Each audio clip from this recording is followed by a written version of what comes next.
As a key player in the debate over Taiwan's defense needs, can you comment on the historically contentious issue of the U.S. supplying arms to Taiwan and give us your take on the current Obama administration's policy? How do you see this playing out and what factors are at play in Washington on this issue right now? Well, Winston, we've been talking about this all during this session today. Yes. Because the Taiwan Relations Act is what governs that. And so the commitment to provide the necessary wherewithal to Taiwan to pursue its own defense in an adequate way is something that hasn't been seriously changed, and it hasn't been seriously challenged. So it all gets into the details of what is it precisely that Taiwan needs to have. The disparity of the military problem of Taiwan with its population of 22, 23 million people, and the PRC with 1.4 precisely that Taiwan needs to have. The disparity of the military problem of Taiwan with its population of 22, 23 million people, and the PRC with 1.4 billion people. This is a huge disparity, and the fate of geography is such that that the whole notion of a military balance is really not applicable in this sense. But there is a need for confidence in Taiwan. There is a need to make sure that no one in authority in the PRC ever decides that Taiwan is easy for the forcible picking and should ever be tempted to make such a choice. And so it's necessary for Taiwan to have capable armed forces. Yes. And it does have capable armed forces. And since other countries in the world are not willing to sell the wherewithal to Taiwan, that means that this is a special responsibility for the U.S. And all these administrations have fulfilled it. But as we see in this editorial in the Wall Street Journal, there are many in America who feel that the Obama administration hasn't been quite as forthright as perhaps it should be in this case. But there is a lot to this decision, and it hasn't been formally announced yet, and we're going to just have to see. Yes. Clearly, or very likely, we are going to see significant capability upgrades to the existing F-16s that Taiwan has. And we have to remember that those F-16s, which were authorized by the President George H.W. Bush, that was a contentious issue for quite a few years before that decision was made itself. So I don't think we can draw any conclusions that Taiwan has gotten its last airplane from the U.S. because part of the 6 assurances is that the U.S. will not set a date to end its arms sales to Taiwan. And so this gets to be a very interesting question, a contentious issue among many people, and that's what we have right now, and I would argue we've had that many, many times over the past years. And resolved it in the right way. Yes, Exactly. I think Taiwan continue to rely on the United States to keep peace in this area, because only with strength can you have peace. Yes, peace with strength. Mr. Johnson, please. Joe, you serve one of the great communicators of our time, President Clinton, as his communications chief at the White House. I'm so honored to have you here today at Taiwan YAM TV station, and honored that you could join me in launching Taiwan YAM TV. I envision this TV station to be much like a local TV station in the United States, and I wonder, Mr. Johnson, if you would care to share with me your view on the role local news outlets played in the U.S. and the benefits they bring to the people. Can you tell us why local news in America is still such an important part of how people interact with their communities?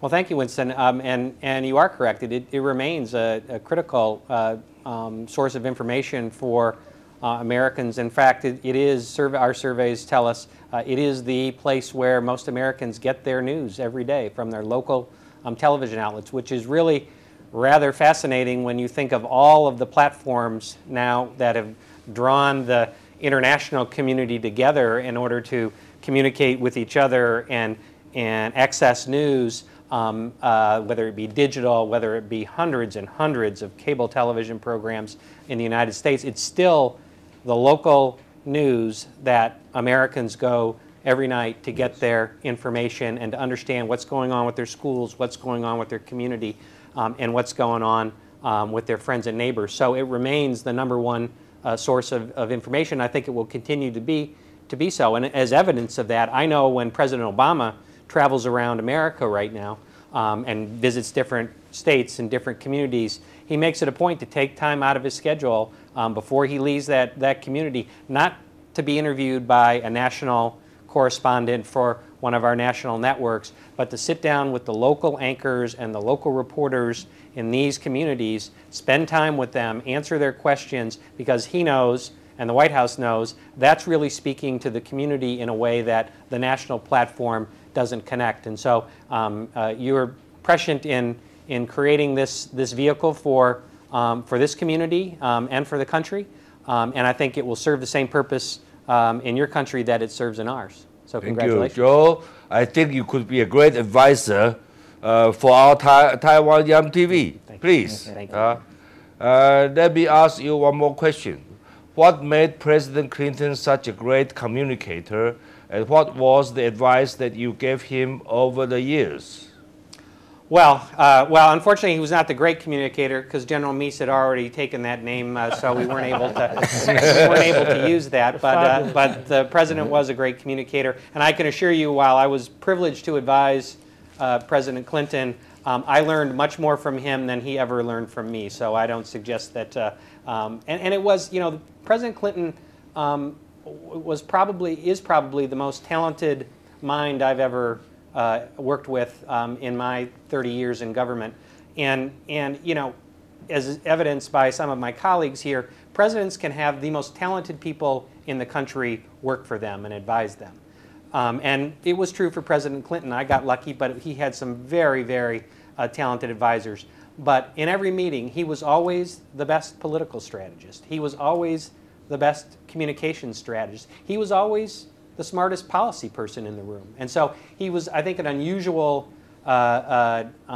case in terms of all of those elements that are required of advisors of the president. President Clinton seemed to be better than any of us put together. It's interesting to hear General Meese talk about President Reagan. I mean, obviously these two men, while both great communicators, very different in both their politics and their style. And so in a lot of ways they don't compare. And certainly in the policy-making process, President Clinton was anything but disciplined. He loved long sessions in which we discussed policy and discussed strategy in a rather free-formed way rather than a policy-making process. But General Meese mentioned that President Reagan was a good listener. I think that is also a secret for President Clinton.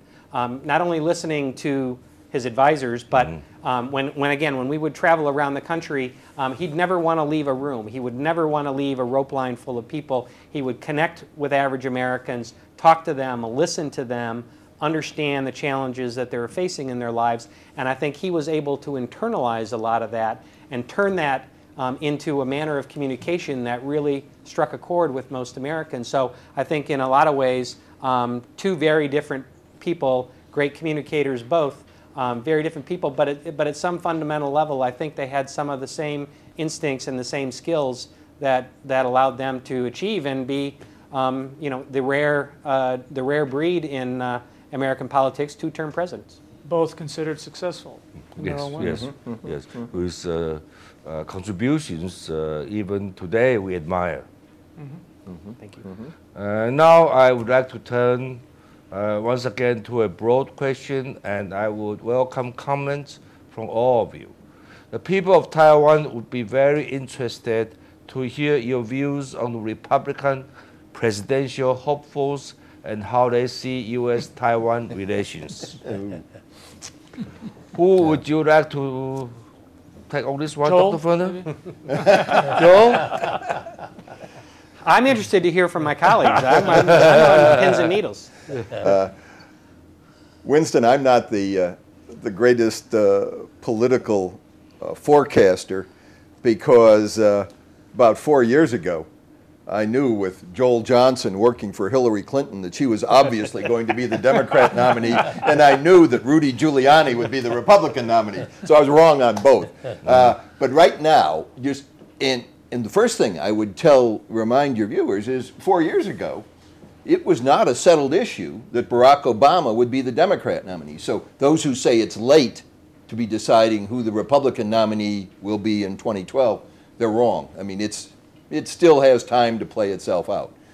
And we're seeing a floating set of characters, of actors, if you will, in the candidacy. You've got Governor Perry coming in, you've got Governor Pawlenty coming out. So it's kind of shifting almost week by week. I would say, looking at the field the way it seems to be stacking up now, that it will be either Mitt Romney, former governor of Massachusetts, or Rick Perry, the current governor of Texas.